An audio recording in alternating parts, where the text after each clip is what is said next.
അയ്യോ, ഹോ, പേടിച്ചു പോയി. ഒരു തവള ചാടിയത് കണ്ടാണോ താൻ പേടിച്ചത്? ഈ ഇടയായി തനിക്ക് പേടി വളരെ കൂടുതലാണ്. അതിനല്ലേ ആന വിചാരം. ആന വിചാരമോ? ആനയെക്കുറിച്ചുള്ള വിചാരമാണോ? അല്ല, ആനയാണെന്ന വിചാരം. നമ്മളൊരു ആനയാണെന്ന് വിചാരിച്ചാൽ എല്ലാ പേടിയും മാറും.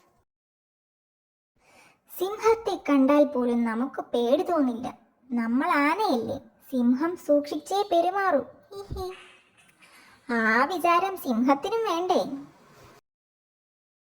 അതിന് നമ്മൾ വേറെ പ്രശ്നത്തിനൊന്നും പോകുന്നില്ലല്ലോ. ഞാനൊരു ആനയാണെന്ന് വിചാരിച്ച് ഒരു സൈഡ് വഴിയങ്ങ് പോകും. വിചാരം മാത്രം മതി, നമുക്ക് ധൈര്യം കിട്ടിയാൽ പോരെ. ചിഹ്നം വിളിക്കണോ? ദേ, ഒരു പുലി വരുന്നു. പോത്തിന് പൊതുവെ പുലിയെ പേടിയാ.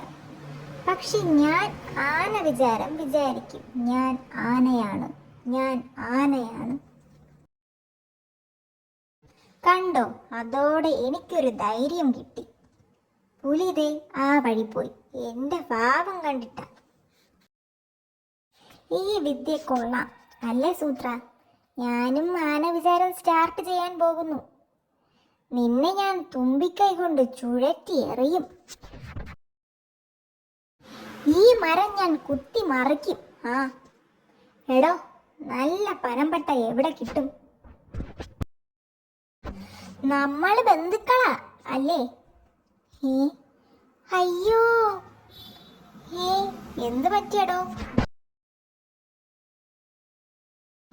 എന്റെ അമ്മാവൻ വരുന്നു, എനിക്ക് പേടിയാ. ഹാഹാ, അതിന് താൻ ആനയാണെന്ന് വിചാരിച്ചാൽ പോരെ? അത് ഞാൻ വിചാരിച്ചു, അപ്പോഴാ ഓർത്തത് ആനയുടെ